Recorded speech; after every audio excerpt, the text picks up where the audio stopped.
우리 다 같이 말씀을 봅니다. 마태복음 22장 1절부터 6절까지 또 다른 비유가 나오는데요. 세 번째 비유로 연결되어집니다. 같이 한번 천천히 어떤 내용이 있는지 같이 살펴봅니다. 1절부터 6절까지 같이 시작. 예수께서 다시 비유로 대답하여 이르시되 천국은 마치 자기 아들을 위하여 혼인잔치를 베푼 어떤 임금과 같으니 그 종들을 보내어 그 청한 사람들을 혼인잔치에 오라 하였더니 오기를 싫어하거늘 다시 다른 종들을 보내며 이르되 청한 사람들에게 이르기를 내가 오찬을 준비하되 나의 소와 살찐 짐승을 잡고 모든 것을 갖추었으니 혼인잔치에 오소서 하라 하였더니 그들이 돌아보지도 않고 한 사람은 자기 밭으로 한 사람은 자기 사업하러 가고 그 남은 자들은 종들을 잡아 모욕하고 죽이니. 아멘, 아멘. 혼인잔치에 대한 이야기, 마지막 날에 예수님께서 신랑으로 임하실 때 이제 그 혼인잔치가 어떻게 펼쳐질 것인가, 우리는 어디에 있는 존재가 될 것인가, 어떻게 참여하는 존재가 될 것인가, 그것을 같이 보는 그런 시간인 줄로 압니다. 오늘은 청함과 택함 사이에서라는 제목으로 같이 나눠보려고 합니다. 청함과 택함 사이에 우리가 지금 처해 있는 위치가 바로 청함을 받았고 택함을 받는 천국의 기쁨을 들어가는 그 사이에 놓여져 있다는 것. 이건 무엇과 같으냐면요, 예수님께서 십자가 지시고 부활하시고 승천하신 다음에요, 성령으로 오셨고 그리고 이제 재림하실 겁니다. 승천과 재림 사이에서 우리는 살아가고 있거든요. 주님은 오십니다. 반드시 오십니다. 그 반드시 오시는 그 기간을, 오실 그 기간을 우리가 신부로서 어떻게 예비되어져야 되고 어떻게 살아가야 될 것인가, 그것을 보여주고 있거든요. 그런 점에서 어떻게 살아야 될 것인가는 참 소중한 것 같습니다. 어떻게 살아야 될 것인가, 우리가 세상 속에서 살다 보니까 세상의 시류를 따라가야 될 것인가, 세상의 사조 풍조를 따라가야 될 것인가, 그리고 또 세상의 유행을 따라가야 될 것인가, 어떻게 살아가야 될 것인가 고민이 많이 되는 시절을 살아가고 있는 중이거든요. 제가 그래서 한번 올겨울에 유행하는 패션을 한번 살펴봤습니다. 유행을 따라가야 되잖아요, 세상 사람들 살아가는 방식. 그래서 패션을 한번 살펴봤는데 무엇이 유행될 것인가, 자매님들은 잘 들어주시기 바랍니다. 올겨울의 패션은 롱코트와 숏 패딩이 유행할 것이라고 합니다. 제가 사진을 보여드리고 싶어서 준비를 하다가 아니다, 설교 시간에 계속 저거 사야지 하는 생각만 갖고 있다가 설교를 다 놓칠 것 같아서 사진은 보여드리지 않습니다. 참고하십시오. 롱코트와 숏패딩이 올겨울을 휩쓸 거라고, 유행될 거라고 얘기합니다. 세상의 유행을 따라가며 사조를 따라가며 어떻게 살아가야 될 거니까 그런 생각을 하면서요, 한 노래가 하나가 생각나는 거예요. 옛날에 들었던, 그게 머릿속에 박혀 있는 것 같아요. 옛날에 들었던 노래가 복음송가 중에 하나라고 얘기할 수도 있을 것 같은데, 남진 씨가 불렀던 가장 히트한 노래입니다. 남진 씨 노래 중에 가장 히트한 노래, 1972년에 불렀던 노래, 어떤 노래일까요? 그렇죠, 역시 나오시는군요. 복음송보다 더 낫죠? 머릿속에 박혀서 지워지질 않아요. 저 푸른 초원 위에, 제가 일부 예배 때 우리 강 목사님 나오셨는데 좀 초청해서 불러달라고 하려다가 그렇게 하는데, 제가 이걸 불렀다가는 오늘 초토화가 될 것 같아서 설교 못할 것 같아서 제가 부르진 않겠고요, 가사를 불러드리겠습니다. 은혜가 되더라고요. 세상을 어떻게 살아가야 될 것인가, 이게 복음송가가 될 수도 있을 것 같다는 생각이 들어요. 자, 제가 한번 읽어봅니다. 저 푸른 초원 위에 그림 같은 집을 짓고 사랑하는 우리님과 한 100년 살고 싶어. 봄이면 씨앗 뿌려 여름이면 꽃이 피네. 가을이면 풍년되어 겨울이면 행복하네. 그 다음부터가요 아주 은혜가 됩니다. 멋쟁이 높은 빌딩 의시되지만, 유행 따라 사는 것도 제멋이지만, 반딧불 초가집도 님과 함께면, 나는 좋아 님과 함께면 저 푸른 초원 위에 그림 같은 집을 짓고 사랑하는 우리님과 한 100년 살고 싶네. 멋쟁이들, 세상 사람들 높은 빌딩 의시되면서 가진 재산 자랑하면서 큰 소리치고 살아가지만, 유행 따라 살아가면서 패션을 자랑하면서 나는 이렇게 애기 들고 다닌다 그러면서 자랑하고 살아갈지 모르겠지만, 반딧불 초가집도 괜찮다는 겁니다. 이게 복음성가 아니겠어요? 누구와 함께 하면요? 벌써 나면 어떡해요? 답을 얘기하면 어떡합니까?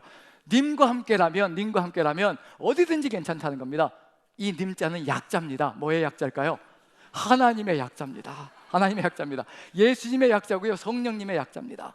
이 약자를 제대로 붙여서 한번 우리가 나중에 불러본다면, 나중에 불러보십시다. 오늘은 말고요, 나중에 우리가 믿음이 든든히 섰을 때 한번 불러보면, 이 님이 하나님이 되신다면 반딧불 초가집도 괜찮다는 겁니다.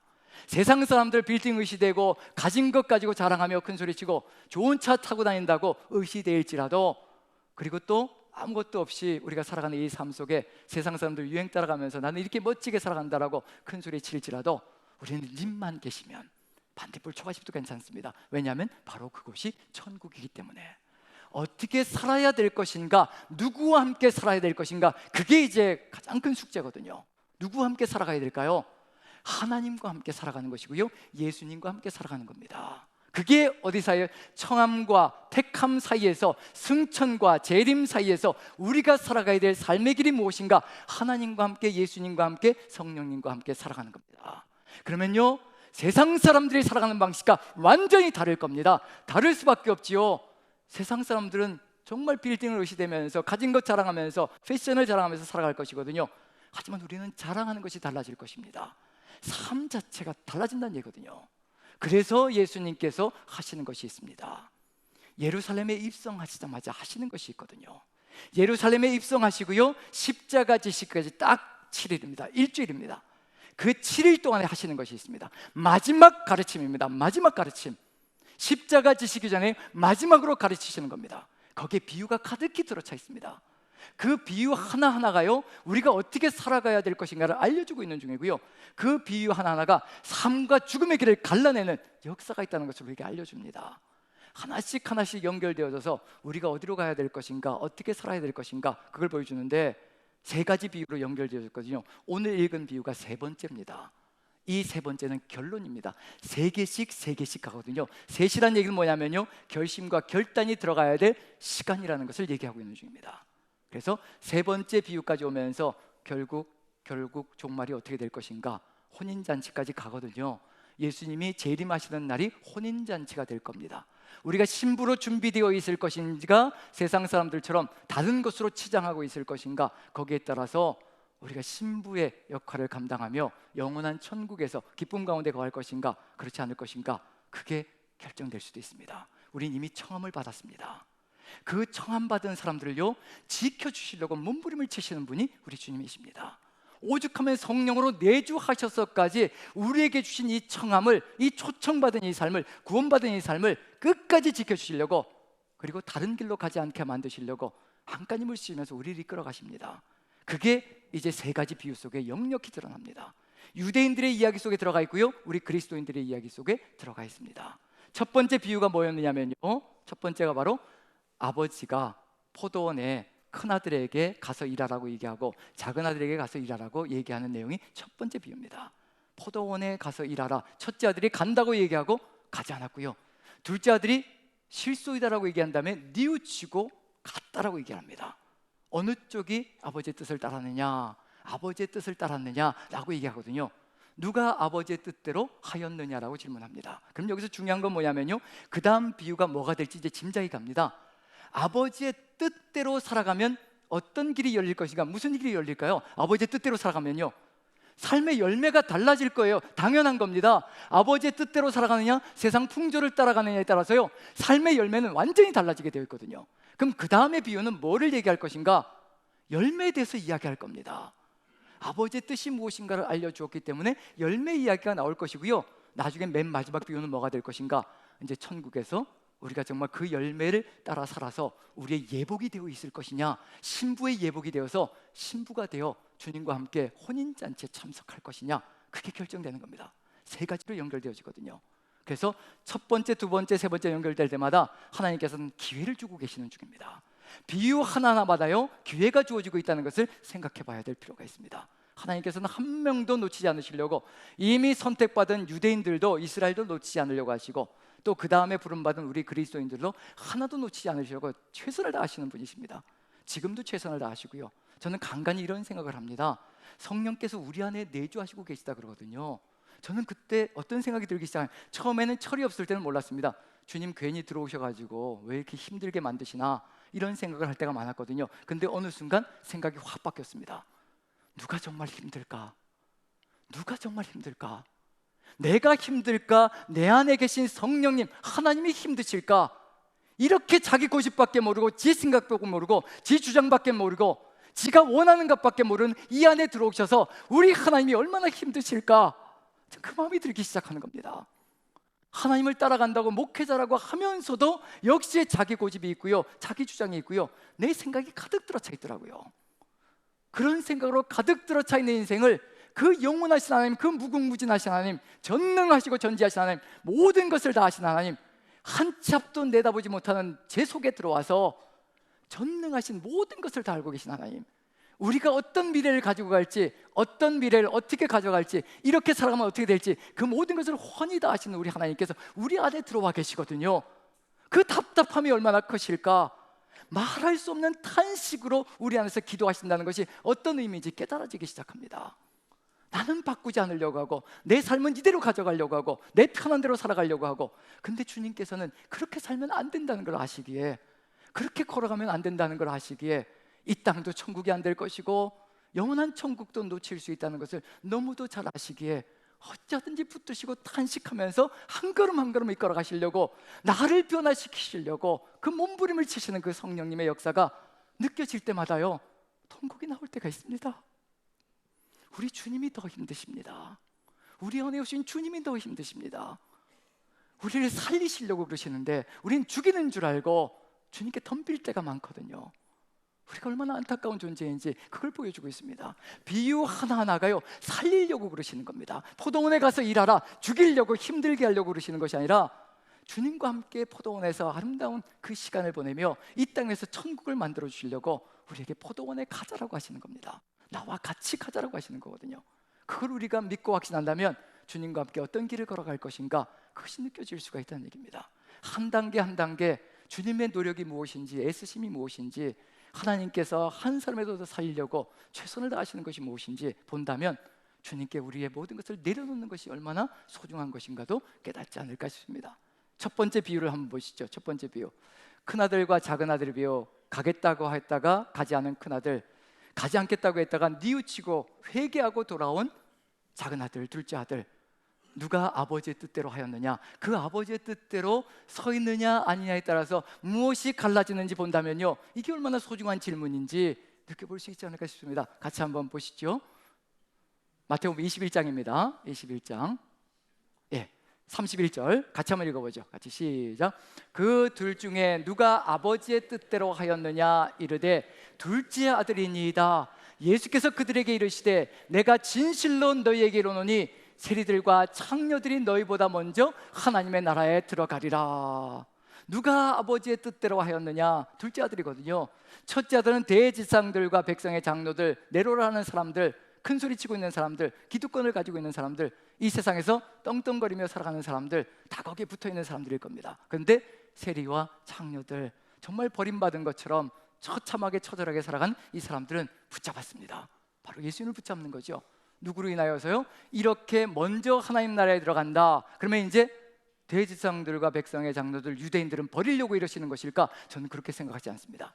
버리려고 생각하셨다면요, 먼저라는 단어가 들어가지 않을 겁니다. 절대 그렇지 않을 겁니다. 먼저 들어간다는 얘기는 어떻게 하나님 나라에 들어갈 수 있는지 보여주고 있다는 얘기거든요. 이들이 먼저 들어간다. 무엇으로 들어가느냐? 바로 32절 이걸로 들어간다는 겁니다. 같이 한번 읽어보죠. 시작. 요한이 의의 도로 너희에게 왔거늘 너희는 그를 믿지 아니하였으되 세리와 창녀는 믿었으며 너희는 이것을 보고도 끝내 뉘우쳐 믿지 아니하였도다. 믿지 않았다는 겁니다. 세례 요한이 누구를 증거했던가요? 예수 그리스도를 증거한 거죠. 세례 요한의 말을 믿고 확신하게 되면요, 예수 그리스도에게로 방향을 틀게 되어 있습니다. 주님께로 방향을 틀게 되어 있는 거죠. 그래서 주님을 믿고 따르게 되어 있습니다. 세례 요한은 방향 지시판이었거든요. 바로 나보다 더 위대한 이가 온다. 나는 그의 신들매를 들기도 감당하지 못하는 사람이라. 바로 내 뒤에 불과 성령으로 세례를 주신 분이 온다. 그리고 예수님께로 끊임없이 방향을 바꿉니다. 사람들의 눈길을 예수님께로 바꾸는 거죠. 그 세례 요한의 말을 듣고 믿고 예수 그리스도께로 나오는 자, 그 믿음으로 살 것이라고, 먼저 하나님 나라에 들어갈 것이라고 분명히 얘기하고 있거든요.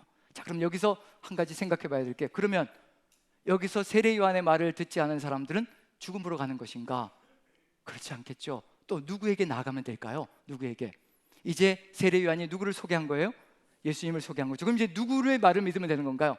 예수님의 말을 믿으면 될 겁니다. 그럼 두 번째 비유는 누구의 이야기가 나올 수밖에 없느냐면요, 이제 예수님께서 하실 겁니다. 아들을 보내실 겁니다. 하나님께서 그 아들을 보낼 때 그 아들의 말을 믿고 따르며 그 아들의 뜻을 따라 나갈 때 또 다시 구원의 길로 갈 수 있는 길이 열리는 거죠. 그런데 두 번째 비유에서 어떻게 되나요? 아들까지 보내주셨습니다. 아들까지 보내셔서 회개하라 천국이 가까웠느니라라고 선포하는데도 불구하고 유대인들은 어떻게 했다고 얘기할까요? 예수님을 어떻게 했다고 얘기할까요? 예, 봐야 되겠죠. 예, 자막을 보겠습니다. 예, 다음 부분을 보여주시죠. 자, 21장 37절 같이 한번 읽어보죠. 같이 시작. 후에 자기 아들을 보내며 이르되 그들이 내 아들은 존대하리라 하였더니 내 아들은 믿으리라 하였더니 세례요한은 안 믿었을지라도 내 아들은 믿을 것이라 생각하며 예수 그리스도께서 이 땅에 오신 겁니다. 이제 예수 그리스도를 믿고 나아간다면 설사 세례요한의 말을 듣지 않고 천국에서 멀어진 삶을 살아갔을지라도 다시 또 기회가 주어진다는 것, 하나님께서요 계속해서 기회를 주고 계시는 중입니다. 놓치지 않으시려고, 선민 이스라엘을 한 명이라도 놓치지 않으시려고 계속해서 기회를 주시고 기회를 주시는 겁니다. 그런데 어떻게 했나요? 39절 같이 한번 읽어보죠. 같이 시작. 이에 잡아 포도원 밖에 내쫓아 죽였느니라. 예수님을 죽였습니다. 따라가지 않겠다라고, 믿지 않겠다라고 죽였습니다.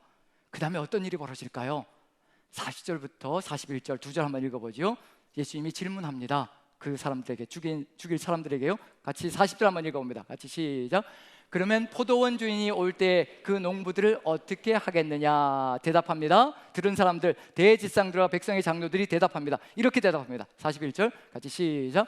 그들이 말하되 그 악한 자들을 진멸하고 포도원은 제때의 열매를 바칠 만한 다른 농부들에게 새로 줄지니이다. 누가 이렇게 대답하는 거예요? 자기 자신들에게 사형 선고를 내리고 있는 중입니다. 자기들도 알고 있다는 얘기. 이런 짓이 벌어지면 결국 사형밖에, 진멸밖에 안 된다는 것을 깨닫고 있다는 얘기거든요. 유대인들이 자신들에게 사형 선고를 내리고 있는 중입니다. 누구의 이야기와 흡사하냐면요, 다윗의 이야기와 어쩌면 그렇게 더 흡사한지, 다윗이 밧세바를 범하고 우리아를 죽인 다음에 그 다음에 나단 선지자가 와서 다윗에게 와서 비유로 얘기하잖아요. 비유로. 그 비유를 깨닫지 못하면요, 자기 이야기인 줄도 모르고 그리고는 사형 선고를 내리거든요. 비유로 암양 한 마리 가진 사람과 그 다음에 수많은 양들을 가지고 있는 부자의 이야기. 그런데 부자가 자기 집에 손님이 왔을 때 그 암양 한 마리, 그 가난한 사람은 그 암양 한 마리 자식처럼 키우고 있다는 얘기거든요. 그런데 그걸 빼앗아 가지고 잡아서 자기의 집에 온 손님을 대접했다. 이게 어느 누가 들어도 다윗의 이야기거든요. 자기 이야기예요. 어느 누가 들어도 다윗이 한 행동을 그대로 보여주고 있거든요.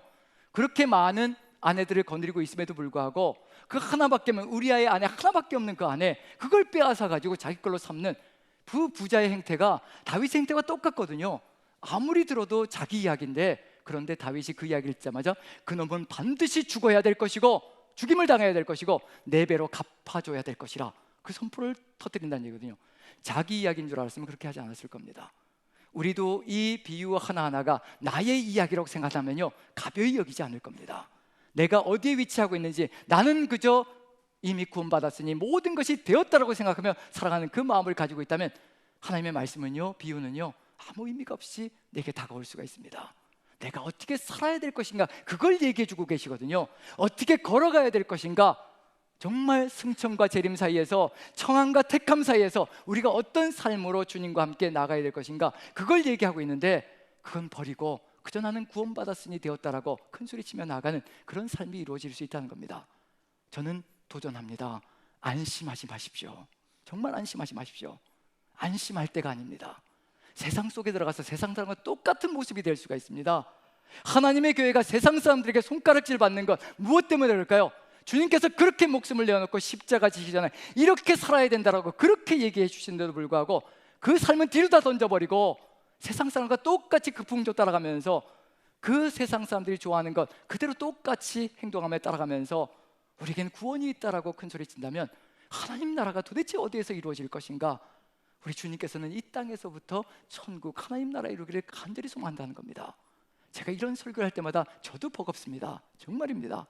왜냐하면 눈빛만 봐도 벌써 이제 거부 반응들이 느껴지기 시작하거든요. 이거 죽는다라는 얘기 좋아하는 사람이 어디 있겠으며 이렇게 살아야 된다라고 하는 것, 그 뻑뻑한 삶을 살아야 된다고 얘기할 때 누가 기뻐하겠습니까? 하지만 천국과 지옥에 대한 설교가 사라지는 그 순간에 우리는 느슨해지는 그리스도인이 되어서요, 지금 이 순간을 즐기며 누리는 것밖에 생각하진 그리스도인이 될 겁니다. 그런 그리스도인이 아니거든요. 우리 주님께서 세워놓기를 간구하시고 그리고 간절히 소망하시는 그 그리스도인은 절대 그런 그리스도인이 아닐 겁니다. 자, 이렇게 해서 진멸, 자기 자신들에게 선고를 내립니다. 그때 예수님께서 43절 이렇게 선포하십니다. 같이 한번 읽어보죠. 시작. 그러므로 내가 너희에게 이르노니 하나님의 나라를 너희는 빼앗기고 그 나라의 열매 맺는 백성이 받으리라. 이렇게 계속 가다가는 너희들 결국 빼앗기고 말 것이다. 경고하고 있는 중입니다. 누구에게 나와야 되는 건가요? 예수님께서 회개하라 천국이 가까웠다 그 선포가 일어날 때 예수님께 회개하고 나와야 천국이 이루어지고요, 천국의 삶이 성취가 되어지기 시작합니다. 그런데 지금 유대인들은 예수님을 죽였습니다. 그래서 빼앗기게 생겼습니다. 천국을 빼앗기게 생겼습니다. 이것처럼 안타까운 일이 어디 있겠습니까? 이 유대인들의 이야기는 남의 이야기가 아니라 우리의 이야기일 수 있다는 것을 얘기해 주고 계시는 중입니다. 자, 그럼 이제 어떻게 해야 될까요? 이제 기회가 없는 건가요? 유대인들은 끝난 건가요? 아니지요. 우리 하나님이 어떤 분이신데요? 이제 마지막 기회가 있지요. 뭐가 있을까요?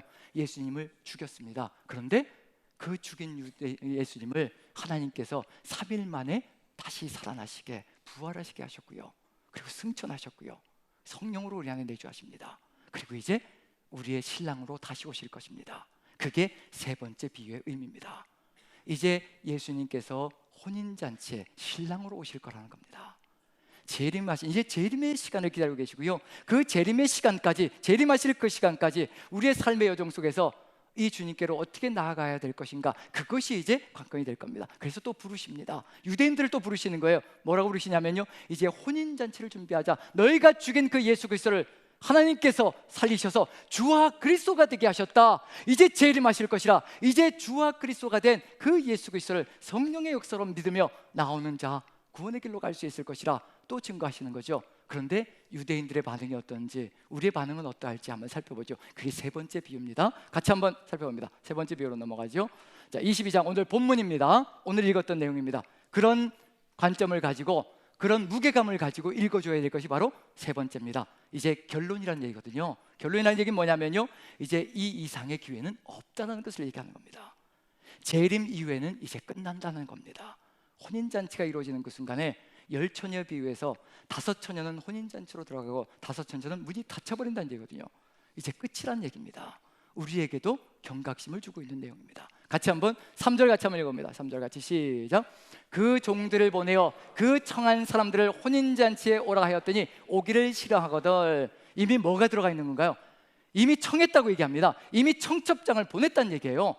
청첩장을 보내서 오겠다라고 얘기를 해서 응낙해서 다시 또 가서 청한 사람들에게 혼인잔치에 오라라고 얘기하고 있는 중입니다. 자, 청첩장을 먼저 받은 사람이 누구일까요?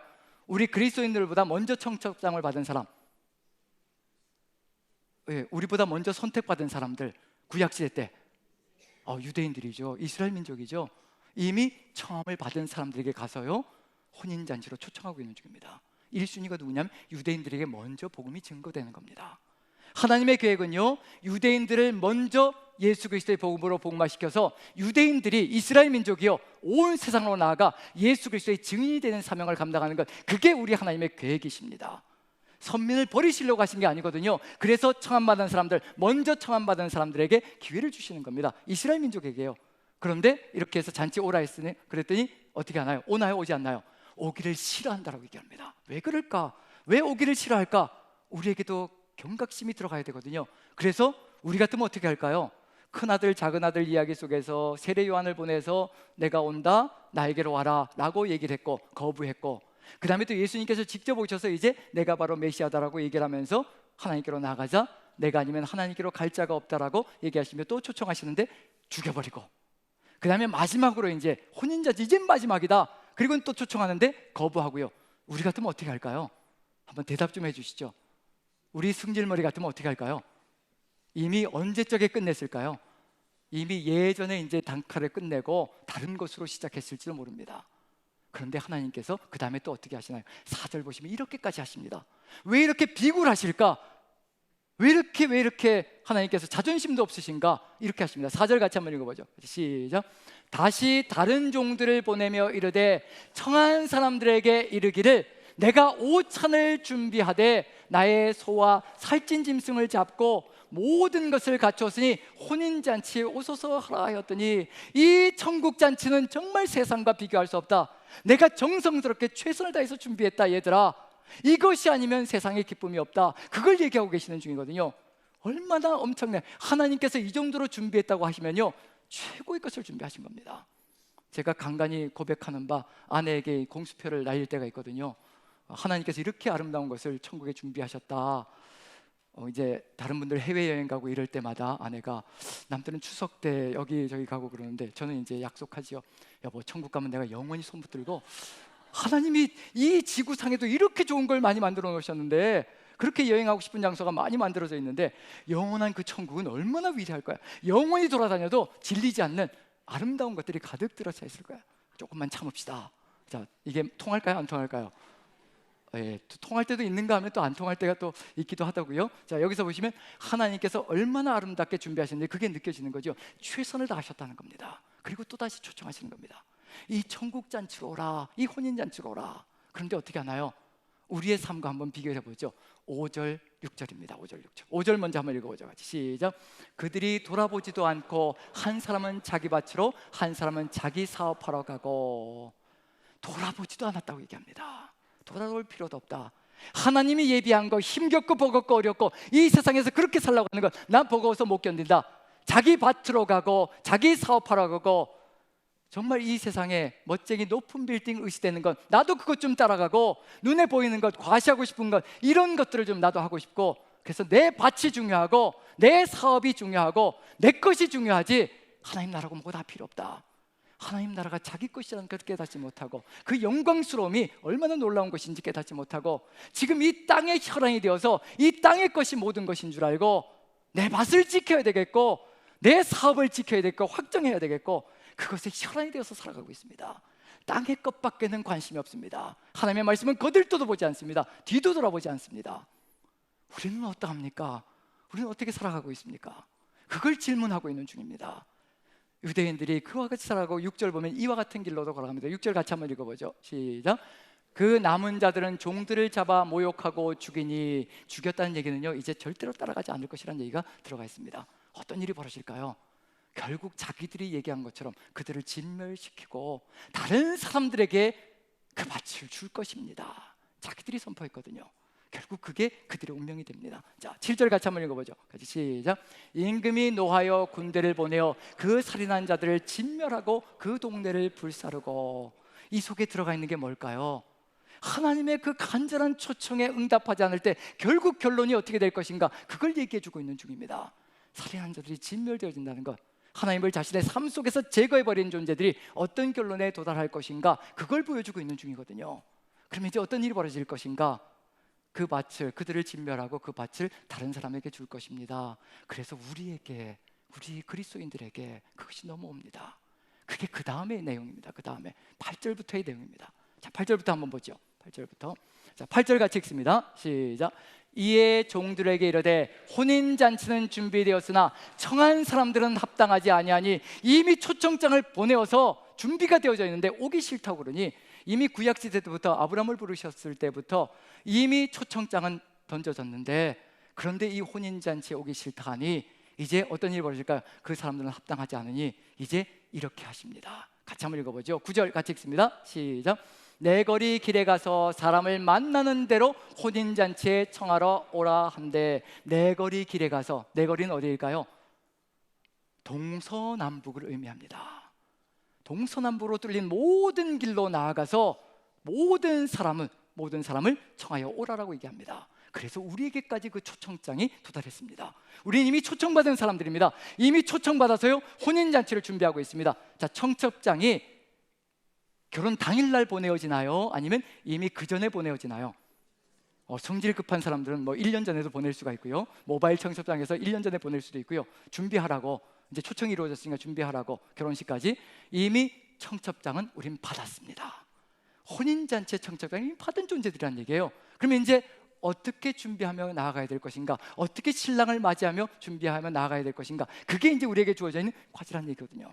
지금 여기서 이제 초청한 사람들은 합당하지 않으니 내 거리 온 천지 사방으로 나아가서 이제 사람들을 불러 모으라. 어떤 사람들을 불러 모으라고 얘기하냐면요, 9절 봅니다. 10절 봅니다. 10절 같이 시작. 종들이 길에 나가 악한 자나 선한 자나 만나는 대로 모두 데려오니 혼인잔치에 손님들이 가득한지라. 악한 자나 선한 자나, 세상 사람들이 보기에 악하든지 선하든지 상관없습니다. 하나님께로 나오면 그 모든 악들도 제거되어지고 용서가 이루어지고요, 하나님의 은혜 가운데 천국 백성이 됩니다. 인간적으로 세상 사람들이 보기에 아무리 선하다 해도요, 아무 소용없습니다. 그 손으로 천국 들어가는 것 아니고요, 그 손으로 구원의 길에 나가는 것 절대 아니라는 겁니다. 그래서 초청하시는 겁니다. 악한 자든지 선한 자든지, 세상 사람들이 저것은 악해서 저 살인자는 절대로 하나님 나라에 들어갈 수 없다, 그런 사람 없습니다. 하나님께는 모든 사람들에게 다 열려져 있습니다. 악한 자든 선한 자든 모두 다 혼인잔치에 데려오라. 지금 우리가 가야 될 사명의 길이 바로 이겁니다. 우리가 이와 같은 구원을 누렸다면요, 세상 속에 들어가서 내가 보기에 저 사람은 절대 교회만 안 돼, 그런 법은 없습니다. 교회에 들어와 있을 때도 저 사람은 교회 다니는 사람이 왜 저러지, 그런 법은 없습니다. 우리는 다 공사 중이고요, 변해가고 있는 중이고요, 나아가고 있는 중입니다. 우리는 계속해서 끊임없이 변화의 길을 걸어가고 있는 중이거든요. 절대로 누구를 정죄할 자격조차 없습니다. 우리가 어떤 존재인지 깨달으면 정죄할 자격이 있는 것이 아니라 용서할 자격밖에 없다는 것을 깨닫게 됩니다. 우리 이미 용서받았거든요. 이제 그것이 무엇인지 이제 드러날 것이고요. 자, 길에 나가서 악한 자나 선한 자나 만나는 대로 모두 데려오라. 그래서 데려왔습니다. 그래서 11절부터 보시면요, 같이 한번 읽어보죠. 자, 11절부터 천천히 한번 읽어봅니다. 14절까지 같이 시작.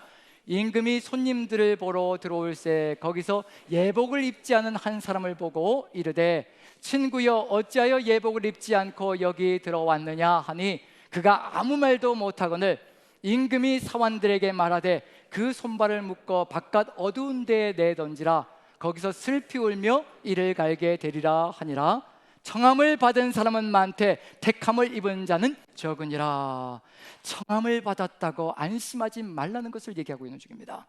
청함 받은 자의 삶이 있다는 것을 얘기하고 있는 중입니다.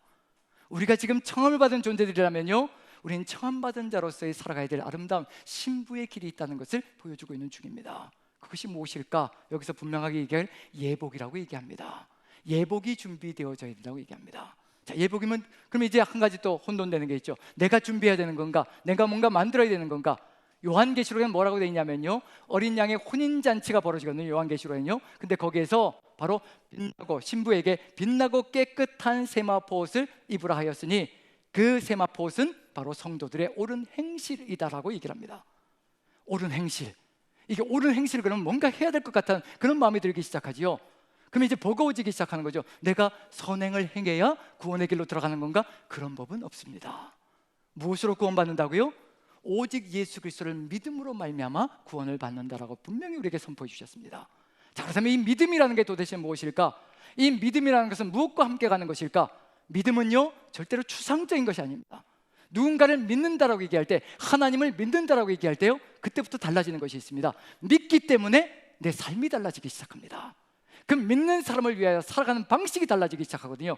하나님을 믿는다고 하면서 하나님의 뜻한 바를 전혀 관심도 없고 살아가지 않는다면 믿는 것이 아니라 그것은 알고 있는 겁니다. 제대로 알고 있는 것도 아니고요, 따라가지도 않는다는 얘기 속에거든요. 자, 그런 점에서 이제 이 예복을 입는다, 이 예복이 무엇인가, 착한 행실이 무엇인가, 우리에게서 나오는 것인가, 하나님께서 입혀주시는 것인가, 한번 이제 바울 사도의 서신을 통해서 한번 살펴봅니다. 같이 한번 보죠. 자, 갈라디아서 3장 27절. 자, 무엇이 우리에게 입혀졌는지 한번 같이 살펴봅니다. 자, 갈라디아서 3장 27절 같이 읽어보죠. 시작. 누구든지 그리스도와 합하기 위하여 세례를 받은 자는 그리스도로 옷 입었느니라. 우리의 옷이 무엇이라고 얘기하나요? 그리스도로 옷 입었다라고 얘기합니다. 예복이 다른 것이 아니라요, 우리가 주님께로 나아가 주님을 믿습니다라고 고백할 때 성령께서 함께 하시며 우리에게 입혀주시는 그리스도의 옷입니다. 우리가 옷이 아니라요, 꼭 우리의 생각과 우리의 행실이 옷이 아니라 바로 예수 그리스도가 우리의 옷이 된다는 겁니다. 우리의 옷이 된다는 얘기는 예수 그리스도가 우리의 삶이 되어 주신다는 것을 얘기하고 계시는 중입니다. 성령께서 그 길을 이끌어 가실 것이고요, 성령께서 그 길을 인도해 가실 거라는 얘기입니다. 그래서 예수 그리스도로 옷 입기 시작하면 사라지는 것이 있습니다. 옛날 옷이 사라지겠지요. 오래된 옷, 낡은 옷이 사라지겠지요. 그게 뭐냐면 이제 골로새서로 보시면 8절을 한번 보지요. 3장 8절입니다.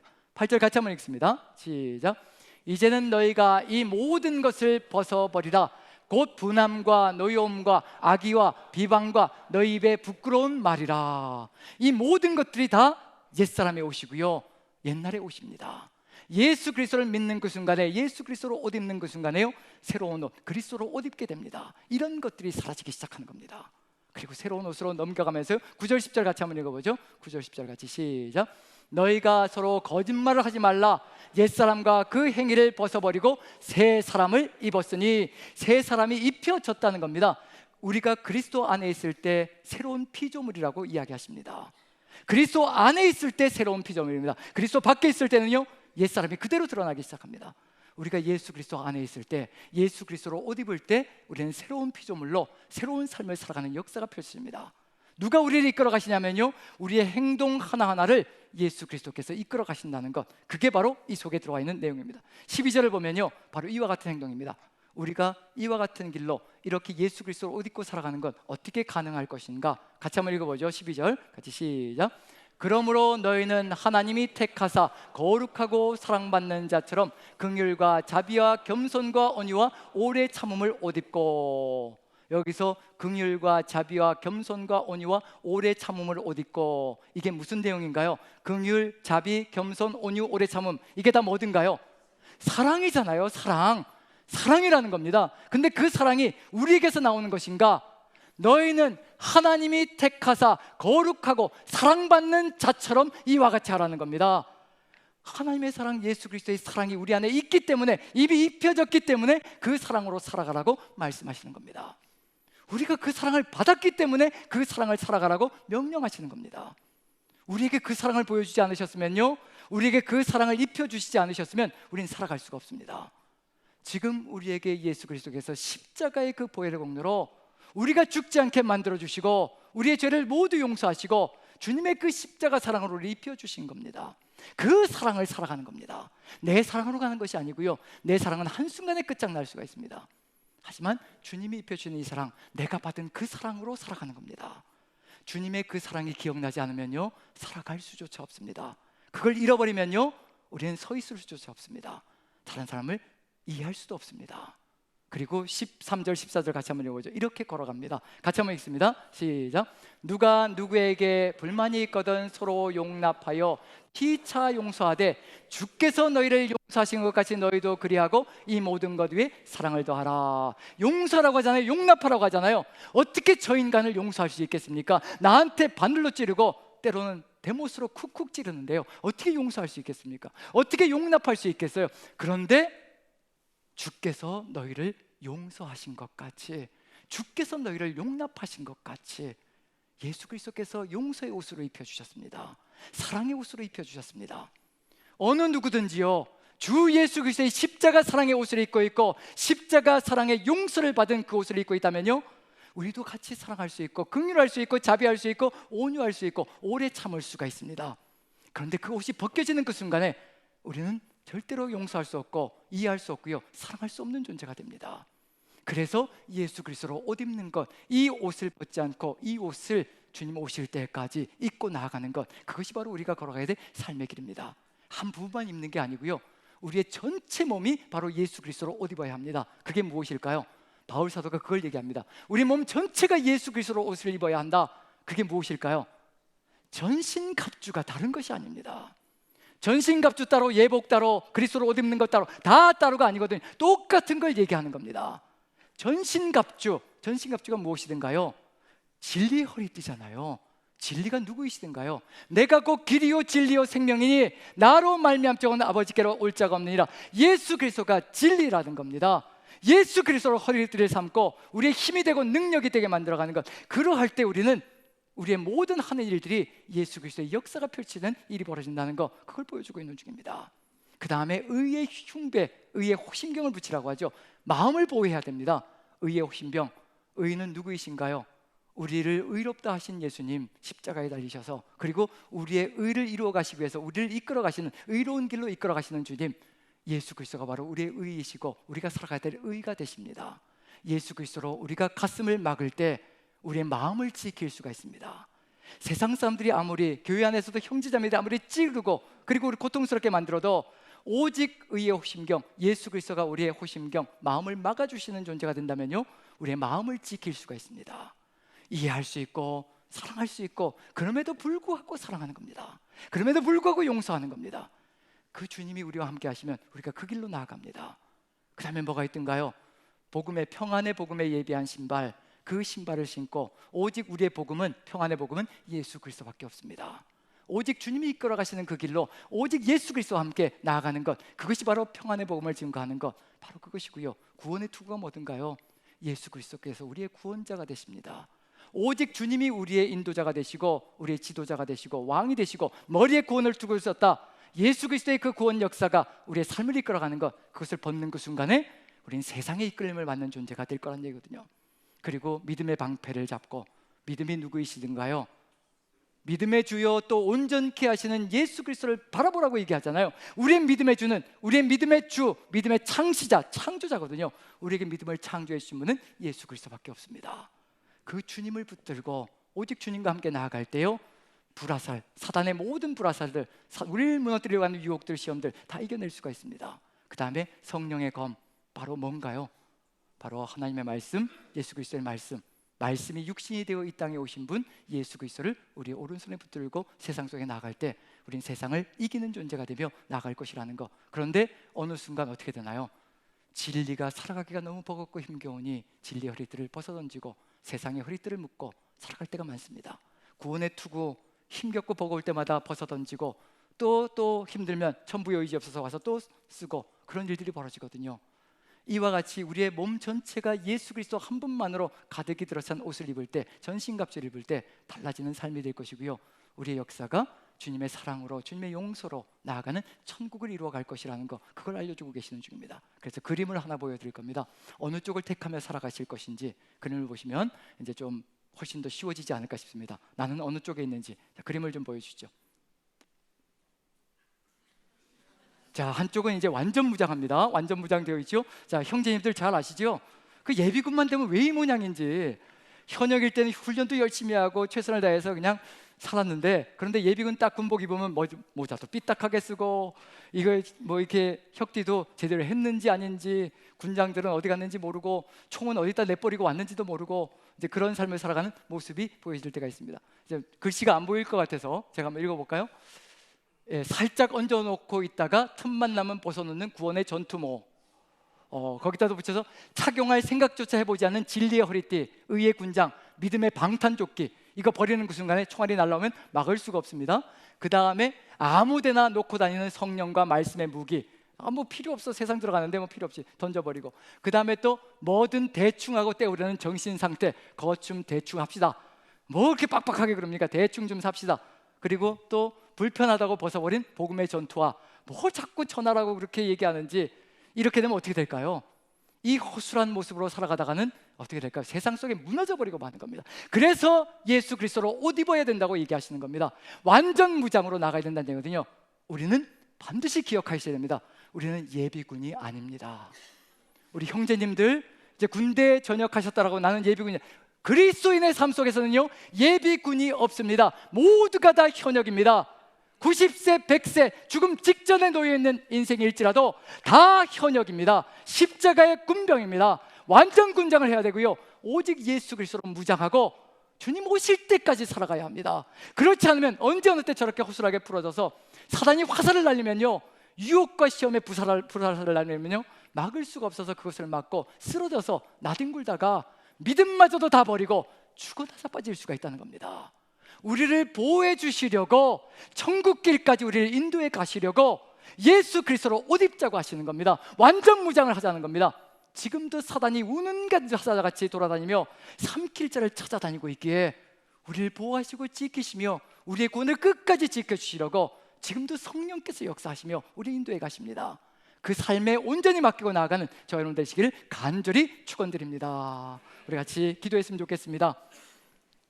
멋쟁이 높은 빌딩 의시되지만, 유행 따라 사는 것도 제 멋이지만, 세상 사람들은 그렇게 가진 것 가지고 큰 소리 치며 또 패션을 가지고 큰 소리 칠지라도 우리는 반딧불 초가집도 이 하나님만 함께 계시면 우리는 완전 무장을 하고 예수 그리스도로 옷 입고 세상을 이기고 지금도 천국을 누리지만 영원한 천국을 향해서 나아간다는 것을 마음에 새기며 주와 함께 동행하는 우리 모두가 되게 도와주옵소서. 오직 주님만 하나님으로 믿고 따라가는 삶 되게 도와주옵소서. 다 같이 간절한 기도로 올라갑니다. 다 같이 기도합니다. 사랑의 하나님, 우리 하나님께서 함께하여 주셔서 은혜 가운데 인도하여 주옵소서. 오직 주 예수 그리스도의 그 놀라운 역사 가운데 우리의 삶을 지켜주셔서 오직 주님께서 입혀주시는 그 예수 그리스도의 옷, 그리스도 예수로 옷 입고 나아가는 것, 우리를 살리시고 우리를 이끄시고 천국길까지 이끌어 가시기 위해서 우리 하나님께서 하시는 놀라운 사랑의 은혜인 줄로 믿습니다. 아버지, 그 사랑을 입고 그 용서를 덧입고 우리가 살아가는 삶이 되게 도와주옵소서. 완전 무장으로 전신갑주를 입고 주와 함께 동행하는 삶이 될 수 있도록 축복하여 주옵소서. 주께서 함께 하실 줄 믿고 예수님의 이름으로 기도합니다. 아멘.